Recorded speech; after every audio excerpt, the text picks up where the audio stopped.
Soul Symbols, Astrology and Tarot, and I'm here to give you your weekend tarot reading. Before I begin, I'd just like to say if you enjoyed the video, please like, subscribe, comment in the box below. Any information that's needed about the reading is in the box below, so do go have a look at that. And pop on over to my website, which is www.soulsymbols.co.uk. You can pop over there. There is why I started this. There's a bit about me, myself, if you want to read it. And there is an easy booking system there for both astrology and tarot oracle readings, lunation readings. The tarot readings, particularly, are very reasonably priced and affordable. So I'd love to see you in a private reading. Yeah, go have a look. All right, now the read. Some messages this week. While I was meditating, I saw an autumn leaf on the floor, and it was it wasn't colourful, it was brown, but the form of it was beautiful, perfect. It was on the floor. So I picked it up and looked at it, and I sensed the message of it was that it was disconnected from its tree. It was no water, no source going into it, so it wasn't producing, it wasn't creating. And when I walked on it, the form was beautiful. When I put it back on the floor, it crackled, so it was making a noise. It was like it was doing something, but that was from external force. It wasn't photosynthesizing and producing oxygen. So that was the first one. But I had this sense with this leaf that there is disconnection, and it may be you're disconnected from yourself, from your emotions, or it could be someone you're around you're disconnected from, or that they're having issues with being disconnected. So that was one. The other one I saw, I'm just looking at my notes, I saw someone walking over a tightrope, and they had their hands like this, kind of like that. This is a better one. And they had something in each hand, and they were balancing. Okay. Um, and Spirit was saying to me, the person looked and went off balance. Okay. So Spirit's saying to me, sorry, that was my phone. I'm just going to turn it off. Spirit was saying to me, if you're walking and you're focused on one thing, your focus is there, you can't see both sides, you can't have that balance. So again, it's this kind of split, this kind of there was a sense of woundedness to it and separation and difficulty there. But the person eventually stopped looking at what was in their hands and walked across with perfect balance. So there was a sense of the way forward is to intuit both sides. So that both sideness, again, could be a relationship. It could be at work. It could be anywhere with anyone you relate. And it can be your energy to them or their energy to you. It could also be something in terms of political or, that left right thing, that split, that separation of not seeing both sides. But the main thing was being balanced by seeing the two things, by taking. So if you're involved in conflict, Spirit is saying there's a need to be connected in the sense of having empathy, looking at, or that person, if that person is not looking at you with empathy and all they're concerned about is being right, you're going to have difficulties in the sense of reconciling and overcoming those difficulties. Just let me have a little bit more. Then I had a message saying, become the magician, just over and over while I was meditating, become the magician. So when I was contemplating that, like, what's that mean? I was thinking, well, the magician holds and plays with all the elements. So to be the magician, you've got to have that fire in you, that passion in you, take action. And then the air, the breath, inspiration, new beginnings. and the water, the reflection and feeling and introspection and that sense of endings, and the earth, that wisdom, knowledge, understanding, ancestry, teaching, tradition. So all these things, I think spirit is saying, and that is the four directions, the east, south, west, north. It's the four directions. So someone here maybe needs to look at those four directions and see, maybe you're actually doing it, but it was an instruction, become the magician. So it's holding all those elements at once, that kind of wholeness. So they were the messages. So I pulled cards for it, and I had first, I had tin, and I had Chiron. Okay, these are the two cards that came out. So I'm going to put that down. I'm going to have a look at that Chiron, not Chiron. Have a look. Have a look at the tin. Okay, so the tin, it's kind of the material that's malleable and expansive. Okay, and apparently it's because its structure is crystalline, a bit like us, and it makes formations. And when it's under pressure, it it there's a thing called the tin cry. It makes a noise. So again, this sense of pressure, and also I was thinking of that leaf, that this confirmed that leaf thing. I'm holding up Chiron. I'm so sorry. Tin. So it's like that leaf, when it crushed, it made a noise. So maybe there's a noise that you're not hearing. And it's coming from you. There may be some crushing that you're not um, recognizing, accepting. And then with the Chiron is that wounded healer. Um, it's about wounds, it's about teaching, and it's about paradoxes. So that balance thing was about paradoxes. Okay, and these are the alchemical cards. And Chiron was also half man, half beast. So there's that sense of being able to accept the opposites within you, or the opposites within someone else, or paradoxes of a situation. So it's a sense of being able to hold all those things, to have all those things at once, just holding them. Okay, so I'm thinking I shall pull. I'm going to pull some stuff from this Earthcraft. Okay, I think the spirit is wanting to bring some healing, or to have you see difficulty, pain, suffering, or either past or present, as something that you can not feel victimized by, but that you can feel and draw strength from, because it's not necessary we suffer. The suffering, things happen to us, but often the suffering is about us not being able to accept those paradoxes in the situation, not being able to hold, if we were friends with someone and they betrayed us, it goes against our narrative. So if you've got a sense of betrayal, or someone has acted really out of character, there's that feel to all this, that you need to marry the two bits. You need to hold the two bits to balance, to bring balance. And this bringing, being the magician, holding that within you. So I'm going to pull a card for your challenge and your opportunity in this.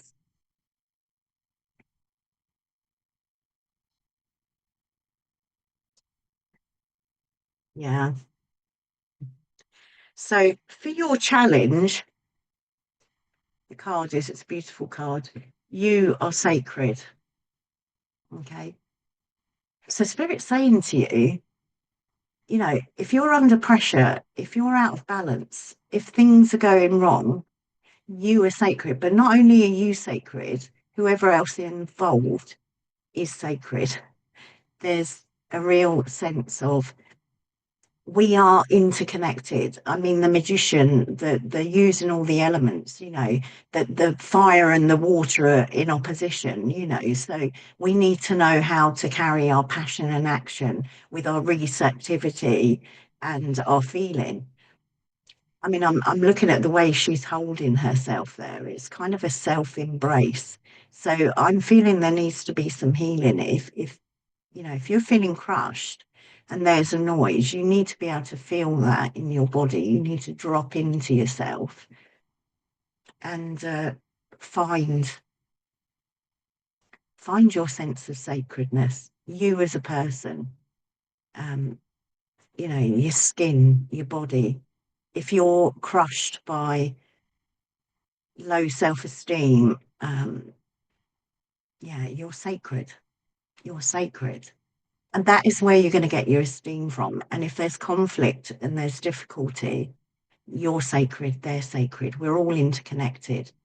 If we're being hurt, the person hurting us is hurting themselves. All that cliched stuff is so, so true here. So that's sacred. That is your challenge, to drop into yourself, to recognize how sacred you are, your body, your mind, your emotions, and embrace them all, hold them all. Hold your fire, your earth, your water, your air, everything about you.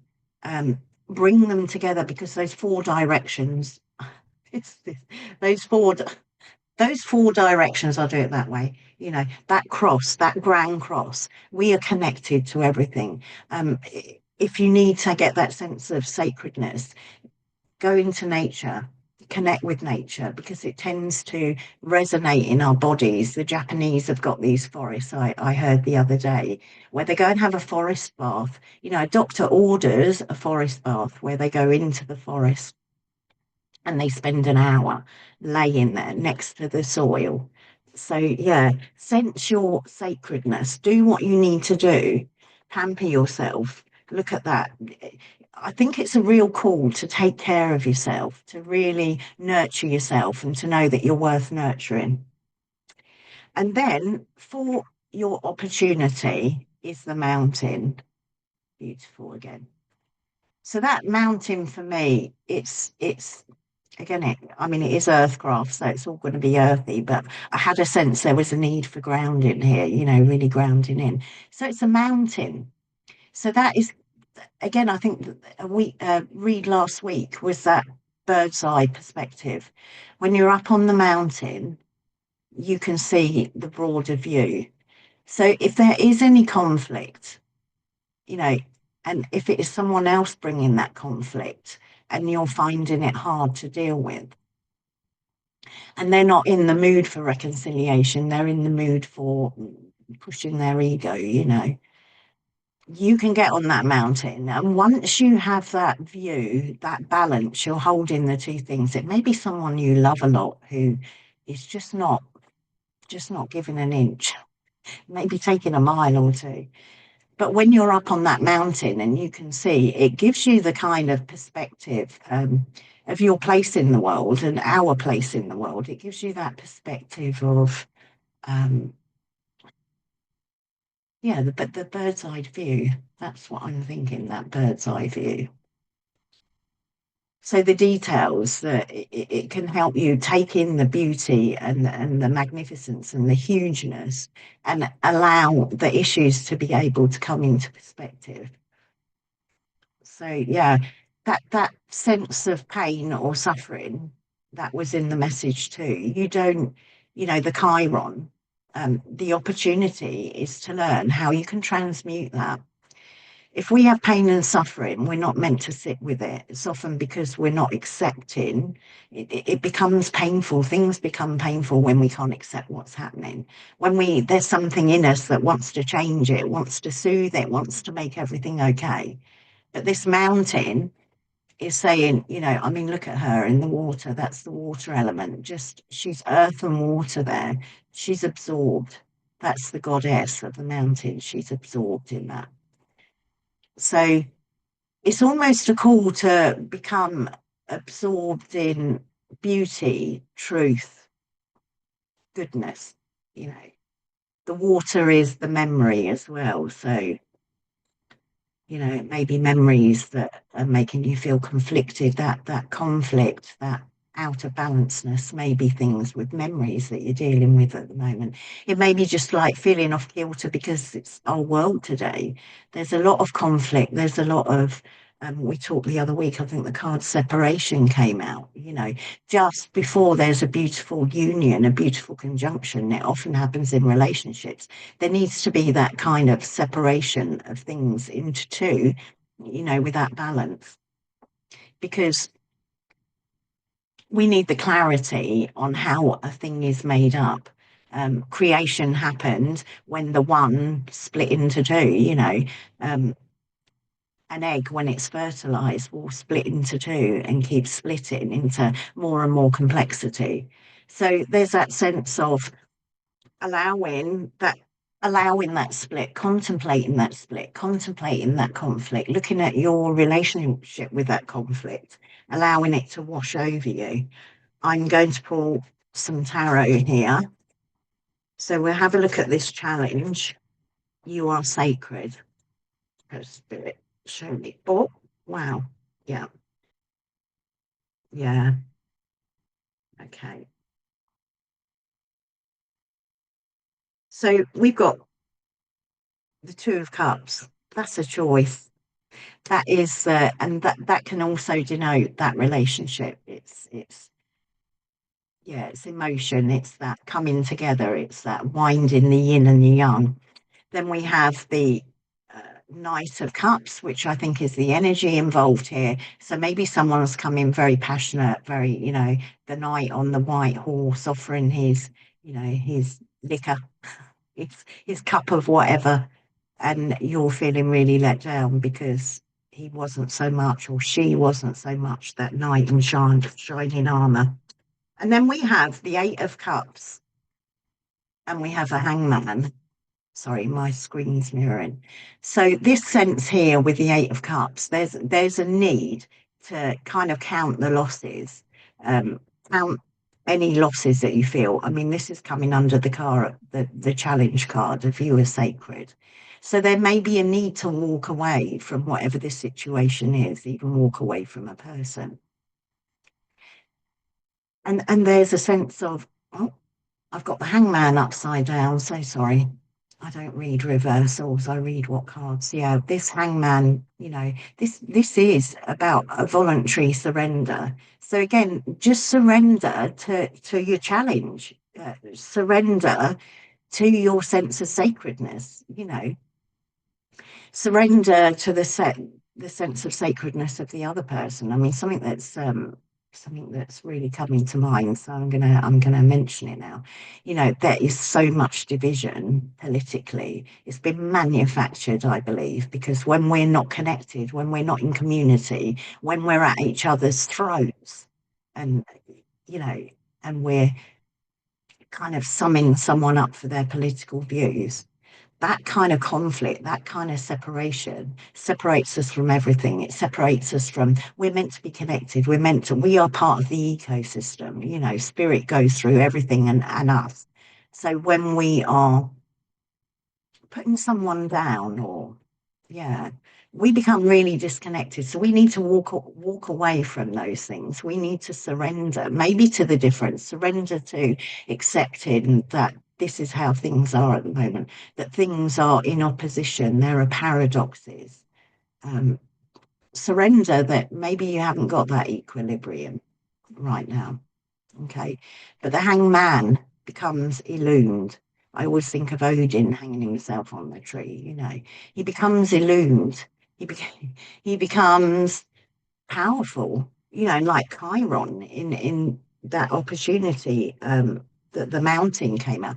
Chiron learns from the situation. Chiron becomes a teacher. He's kind of the epitome of wisdom.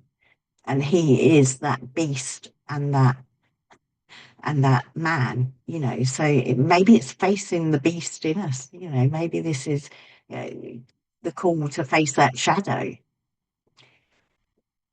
But when we go on our heroes, if we, for me, this is often seen as a difficult card, but I see it heeding a call, hearing the call, like the hero's journey, going out on the call. Okay. And I see this as surrendering to it. So it may not be that conflict dynamic. It may be that you have two things that you're holding on to at the moment, and you're kind of crying out, like, which way do I go? How do I move forward? What do I choose? We had the Two of Cups there. What do I choose? Maybe you're caught in, a three-way relationship. How do I call it?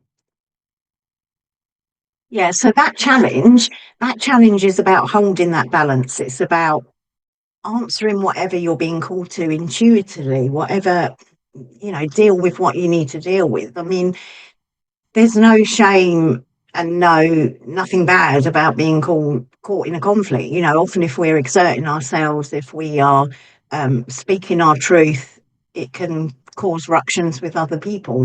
So if there is conflict, then do that. But the other message that I think is really important is that sense of, sorry, my phone, I thought I turned it down. Yeah, the other thing about that, one second, I'm going to pause. The other thing about that is the real sense, with the elements, be the magician, that sense of being the magician. There may be no conflict or relationship issues, but you're being asked to be the magician, to embody all the elements. So air, your mind, water, your feelings, earth, your body, and fire, your passion and action. So that balance, that tightrope walker, being balanced, is if you were focused solely on your feelings, then you're not going to be balancing out the other. It's a real call for alchemical work. Okay. um what I did have as a last card was the 10 of Cups, and this is, I mean, it's happiness, isn't it? Someone with stability, with foundations, with they've come to the end of the cups journey.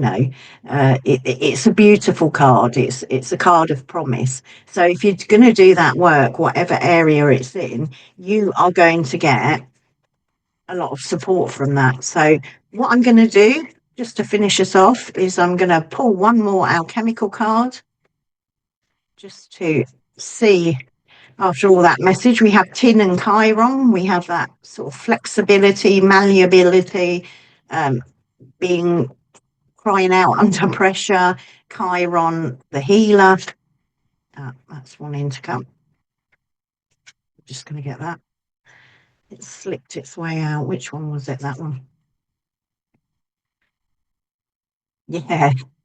See, we've got Neptune there as our final alchemical card, and Neptune is absolutely about oneness. It is about coming into oneness. I'm going to actually have a look and read from this card, because I think there is a big message there that I could quite possibly miss it.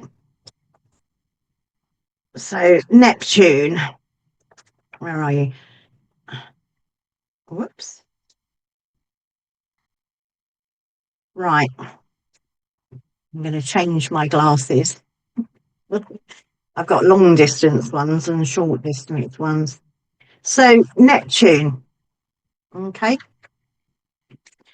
Divinity, mysticism, seeking. So it's the mystic's planet.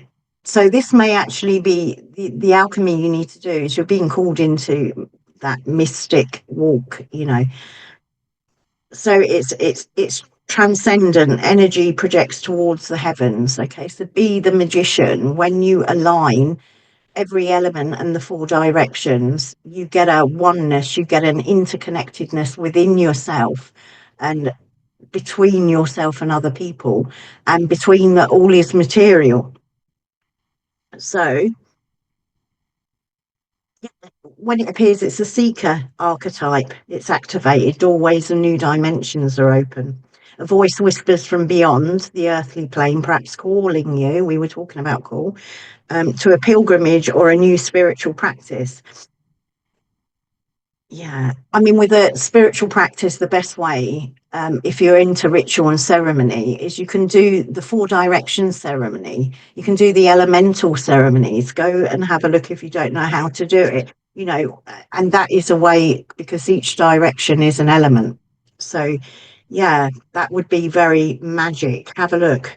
A new spiritual practice, or you may experience a meditative bliss beyond your wildest dreams. Divinity has arrived, whether you call it nirvana, samadhi, enlightenment, or just good old serenity. Amidst your spiritual awakening, remember that ultimately the work is not about you. The work is about what's bigger than you. So stay grounded in that reality, and you're likely to avoid Neptune's pitfalls of narcissism and escapism, that spiritual bypassing, etc. History shows us examples of spirituality turn madness. So keep your woo woo tendencies in balance with a little selfless service. Okay. So it says go deeper, pick up a spiritual text that you haven't read in a while, reread it as if for the first time, and forgiveness as medicine. So it may be worth looking at those issues, especially if you're involved in the conflict. If there's conflict going on, just, forgiveness is a medicine. And forgiveness is a process. You don't say, I forgive and it's over. So it's a process. It's just the willingness to forgive. It's often gifted by grace when you're open to forgive. That's all that needs to be there. But yeah, there you go. Hope that was helpful. Yeah, heavy. My readings all seem to be heavy.